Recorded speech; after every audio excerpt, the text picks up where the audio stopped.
اپنی آخرت خراب کرنا ولی کو دھکا دے کر، کیونکہ ولایت پیشانی پہ نہیں لکھی ہوتی.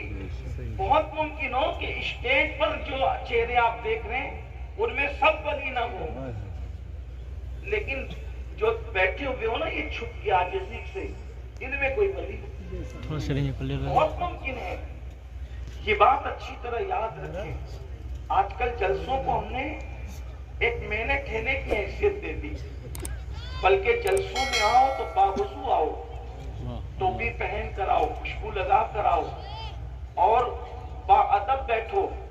پتہ نہیں مدینے والے جس کی محفل سجی ہے گنبد خضرا سے کب ان کی نظر اٹھ جائے، اور ان محفلوں پر ان کی نظر ہوتی ہے. ہم ان محفلوں میں آتے ہیں تو یہی سوچ کر آتے ہیں کہ پتہ نہیں ان میں کون مقبول بندہ ہوگا، اس پر نظر پڑی تو اس کے صدقے اپنا بھی بیڑا پار ہو جائے گا. تو اس لیے اس میں گالی گلوچ چکم دھکی. اور یہ میں جلسوں میں ڈنڈوں کی کیا ضرورت ہے؟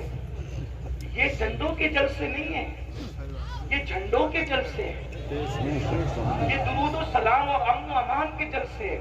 اس لیے میری گزارش ہے کہ اس کا بہت خیال کرو. ادب، ان جلسوں میں ادب سے بیٹھنا قسمت بدل دے گا، اور ان جلسوں میں بے ادبی کرنا آپ کی آخرت کو تباہ و برباد کر سکتا ہے.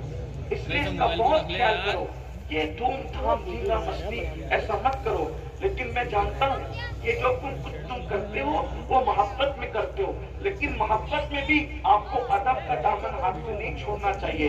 ایک بار پھر بلند آواز سے سب درود شریف پڑھ لیں. اللهم صل على سيدنا وعلى اللهم صل على سيدنا ومولانا محمد مازن الجود والکرم وآلہ وصحبہ وبارک وسلم.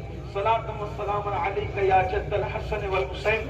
اگر میں گفتگو کرنے کی آپ مجھے اجازت دیتے ہیں تو اجازت کے طور پر اپنے آقا علیہ السلام کی بارگاہ میں بہت عشق و محبت میں ڈوب کر یہ اشارہ دینے کے لیے کہ آپ سننا چاہتے ہیں. بلند آواز سے ایک بار پھر درود شریف پڑھیں. اللهم صل على سيدنا رب محمد صلی اللہ علیہ وسلم نحن عباد محمد صلی اللہ علیہ وسلم. صلاۃ و سلام علیک یا جد الحسن والحسین. صلاۃ و سلام علیک یا جد الغوث الثقلین. اب سنو، عرض یہ کر رہا تھا کہ اللہ تبارک و تعالیٰ اپنے بندوں سے حساب لے گا قیامت کے دن، اور بندوں کو اللہ کی بارگاہ میں جواب دینا ہوگا. زندگی کے لمحے لمحے کا حساب، ایک ایک پل کا حساب. بلکہ اللہ کے رسول علیہ السلام فرماتے ہیں کہ زمین شعلے اگل رہی ہوگی. یہ اللہ کے رسول کا فرمان ہے. زمین شعلے اگل رہی ہوگی اور زمین پر انتہائی تپش اور حرارت ہوگی، اور زمین انسان کے پیروں کو پکڑ لے گی، زمین انسان کے قدموں کو پکڑ لے گی. اور جب زمین انسان کے پیروں کو پکڑے گی تو اس وقت تک کہ زمین اس کو نہیں چھوڑے گی جب تک اللہ اس سے چند سوالات نہ کر لے. اور وہ سوال میں سے ایک سوال یہ ہوگا، تو نے اپنی زندگی کہاں گزاری، تیری زندگی کہاں گزری؟ تھوڑا سوچو، تھوڑا غور کرو. پہلا سوال، زمین نے قدموں کو پکڑ لیا ہے. اللہ اکبر. ذرا تصور کریں، یہ کوئی کہانی قصہ نہیں. مئی کی چلچلاتی ہوئی دھوپ میں ننگے پیر ہم اپنی زمین پر قدم رکھ کر کے نہیں چل سکتے. جب یہ دنیا کی زمین اللہ اکبر مئی کی حرارت، مئی کی تپش جب اس کو اللہ اکبر گرم کر دیتی ہے، ہم اس پر ننگے پیر رکھ کر کے نہیں چل سکتے. اور اگر ڈامر کی سڑک ہے، تارکون کی سڑک ہے تو اس پر تو ہم یقیناً اور قطعی طور پر پیر نہیں رکھ سکتے. میرے بھائیوں مجھے بتاؤ، جب مئی کی حرارت سے یہ زمین گرم ہو جائے تو اس وقت ہم اس پر پیر نہیں رکھ سکتے.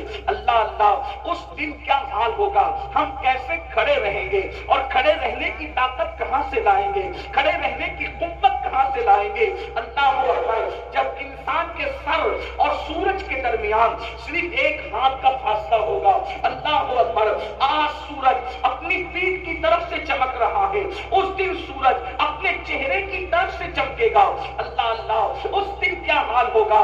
کوئی بیٹا اپنے باپ کے کام نہیں آئے گا، کوئی ماں اپنے بیٹے کے کام نہیں آئے گی. اس دن رشتہ داریاں ٹوٹ رہی ہوگی، اس دن خون کے رشتے ٹوٹ چکے ہوں گے. نہ کوئی بیوی شوہر کو پہچاننے کے لیے تیار ہوگی، نہ کوئی شوہر اپنی بیوی کو پہچاننے کے لیے تیار ہوگا.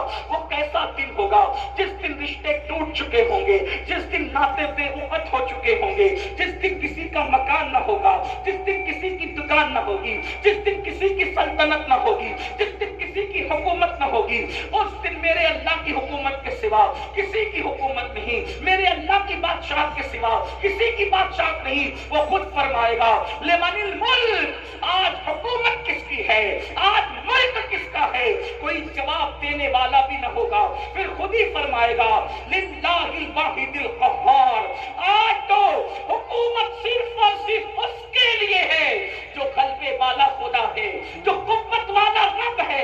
اللہ اکبر، ذرا اندازہ تو کرو، ایک وقت وہ آنے والا ہے۔ میرے بھائیوں اور میری بہنیں بھی اگر موجود ہیں، ان سے پوچھنا چاہتا ہوں، اگر یہ بات کوئی مولوی صاحب بیان کرتے تو لوگ کہتے مولوی نے بے وقوف بنا دیا، کوئی سیاسی لیڈر کہتا تو لوگ اس کا مذاق اڑا سکتے تھے، لیکن اللہ یہ غیب کی خبر وہ غیب کا نبی دے رہا ہے جو اپنی زبان سے کبھی اپنی مرضی کے مطابق گفتگو کرتے ہی نہیں، جو اپنی مرضی کے مطابق بات کرتے ہی نہیں۔ اللہ اکبر، وہ عالم ما کان و ما یکون۔